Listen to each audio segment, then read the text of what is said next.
आता थेट पुण्याच्या मिरवणुकीत आपण जाणार आहोत। तिथे आमचे प्रतिनिधी अलका टॉकीज वरून अविनाश पवार हे आमच्या सोबत आहेत। अविनाश, सध्या अलका टॉकीज पर्यंत मिरवणूक पोहोचली असेल, कसं वातावरण पाहायला मिळतंय तिथे?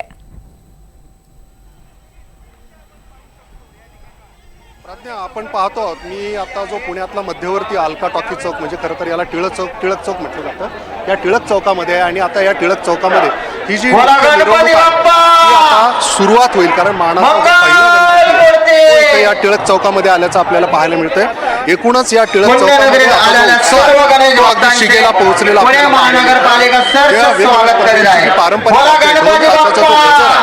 तो इथे अगदी टिपेला पोहोचलेला आपल्याला पाहायला मिळतोय। आणि ज्या पद्धतीने इथे जे मुखवटे आहेत, म्हणजे सप्तशृंगी असेल, रेणुका देवी असेल, महालक्ष्मी असेल, हा सगळ्या देवींचे जे मुखवटे आहेत ते आपल्याला या ठिकाणी मिरवणुकीच्या मुख्य स्थानी दिसत आहेत।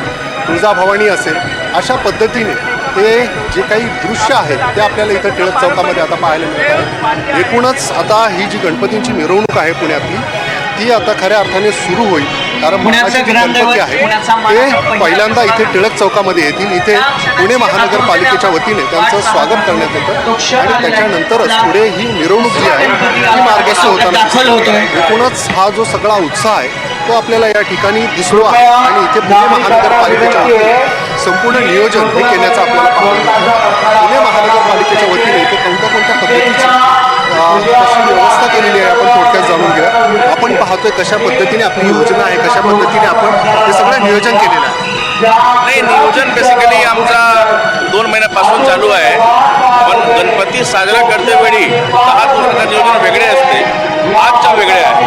फारच वेगवेगळ्या ठिकाणी लोकल हॉर्न आपण करतो आणि आज जे मेन घाट आहे तिथे खूप चांगली तयारी आहे। 2 दिवसपासून आमची टीम सतत याच्याकडे केलेलं आहे आणि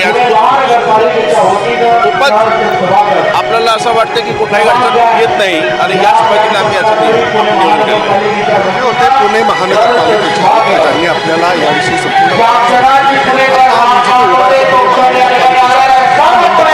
आपण पाहतो व्यवस्था केलेली आहे। या ठिकाणी मुख्य स्वागत आहे ते इथे होतं। उठा नदीमध्ये जिथे विसर्जनाची तयारी केलेली असते त्या ठिकाणी पोहोचते, असा सगळा जो उत्साह आहे तो आपल्याला प्रत्येक ठिकाणी पाहायला मिळतो। एकूणच हा जो जल्लोष आहे तो आपण पाहिल्यानंतर निश्चितच आपल्याला पुण्यामध्ये का महत्त्वाचा ठरतो हे आपल्या लक्षात येतं। निश्चितच अविनाश, आपण पाहतोय भक्तांचा लोट सागर, इथे जनसागर उसळलेला पाहायला मिळतोय। अविनाश, इतर जे प्रमुख गणपती आहेत, मानाचे गणपती तर मार्गस्थ झालेत, मात्र इतर जे प्रमुख गणपती आहेत पुण्यातले, दगडूशेठ गणपती म्हणा, भाऊ रंगारी, हे कधीपर्यंत मार्गस्थ होत आहेत? प्रज्ञा, आता जो पहिला मानाचा गणपती आहे तो या ठिकाणी खरं तर 4, 3:30, 4 वाजेपर्यंत पोहोचणं अपेक्षित असतं। मात्र गेल्या काही दिवसांपासून पुण्यामध्ये विसर्जन मिरवणुकीची सुरुवातीच्या संदर्भातला जो काही वाद पेटला होता त्याचाच परिणाम आपण पाहतोय, कारण प्रशासनाने या संदर्भात की लवकरात लवकर आपण मिरवणूक सुरू करूयात, कारण जी 48 यावर्षी दुसरे जे मानाचे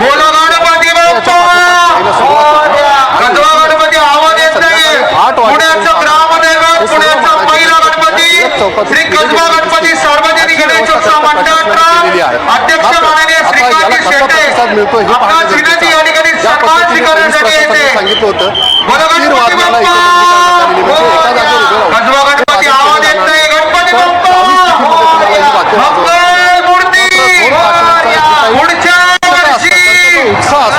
उत्साहाला देखील कुठेतरी बांध देणं प्रशासनाच्या अध्यक्षांनी हे पाहणं देखील स्वीकारण्यासाठी पुणे महानगरपालिकेच्या ऑफिसवर यायचं आहे। त्याची खरं तर सगळ्यांना उत्सुकता असते आणि त्याचंच मुख्य आकर्षण या विसर्जन मिरवणुकीत आपल्याला पाहायला मिळतं।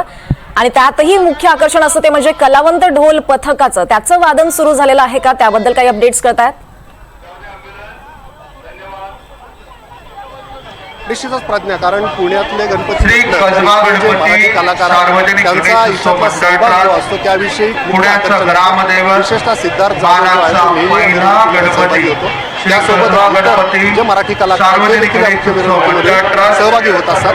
आता तूर्त तरी पहिल्या गणपतीचं आगमन या टिळक चौकामध्ये झालेलं आहे. त्याच्यामुळे पाठोपाठ हे जे कलाकार आहेत ते या मिरवणुकीत सहभागी होताना दिसतील. आणि जे मुख्य पुण्याचं आकर्षण आहे ढोल ताशा पथक, याचं जे काही एकूणच आवड जी आहे ती मराठी कलाकारांना असते. आणि पुणेकरांना तर या ढोल ताशाविषयीची एक वेगळी झिंग आहे असं म्हणावं लागेल, कारण यासाठीची जी सराव तयारी असते ती गेले कित्येक महिने इथे सुरू असते.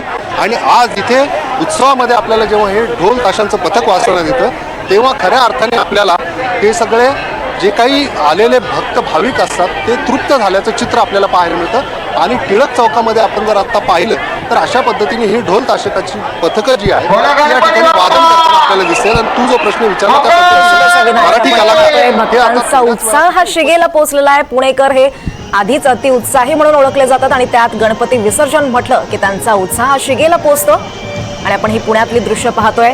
एक एक करून मानाचे गणपती हे मार्गस्थ झालेले आहेत. मिरवणुकीला सुरुवात झाली आहे.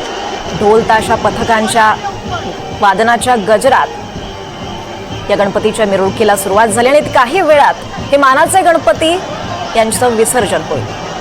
गेल्या वेळेस अतिशय उशीर असा झाला होता या गणपतींच्या विसर्जनाला. एकूणच संपूर्ण गणपती विसर्जन हे रेंगाळलं होतं. आणि हे थेट दृश्य आपण पाहतोय. आणि ही मुंबईतली दृश्य आपण पाहतोय. मुंबईतल्या गणपतींचं खास वैशिष्ट्य म्हणजे उंचच उंच अशा गणपतींच्या मूर्ती, महाकाय 20-20, 22-22 फुटांच्या मूर्त्या या मुंबईच्या गणपतींचं वैशिष्ट्य. आणि आपण पाहतोय या बाप्पावर पुष्पवृष्टी होत आहे. गुलालाची उधळण करत, पुष्पवृष्टी करत हळूहळू हे बाप्पा मार्गस्थ होतात. मिरवणुकीत पुढे पुढे जातात आणि शेवटी सागराला समावून जातात. तर अनेक भक्तगण देशभरातून, देशाच्या वेगवेगळ्या कानाकोपऱ्यातून मुंबई पुण्यासारख्या शहरात या विसर्जनासाठी हजेरी लावतात. शेवटचं दर्शन घ्यावं, कुठेतरी 10 दिवसात ज्यांना दर्शन घेता आलं नाही या बाप्पांचं त्यांना दर्शन मिळावं, त्याच्यासाठी एक झलक मिळावी, आशीर्वाद मिळावे यासाठी प्रत्येक भक्तगण हा आसुसलेला असतो. आणि एक तरी झलक आपल्याला बाप्पाची पाहायला मिळावी यासाठी इथे हजर असतात. ही दोन्ही दृश्य आपण पाहतोय. पुणे आणि मुंबईतली ही दोन्ही दृश्य आहेत. एकीकडे पुण्यात अफाट असा जनसागर लोटलेला आहे. तरुणाईचा आनंद हा ओसंडून पाहतोय. दुसरीकडे लालबागच्या राजाची विसर्जन सोहळ्यातली ही दृश्य पाहतोय आपण. वाद्याच्या तालावर ही तरुणाई थिरकताना दिसते, अगदी लहानांपासून अबालवृद्धांपर्यंत.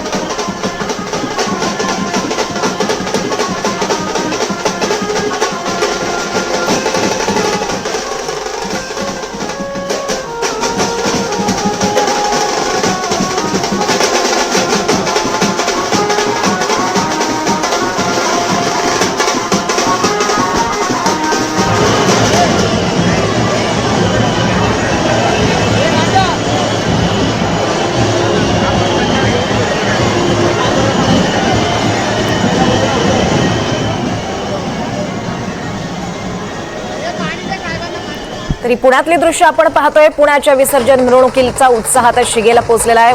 वरतून पावसाची संततधार जरी सुरू असली तरी कुठेही या भक्तांचा उत्साह तसूभर सुद्धा कमी झालेला नाही आहे.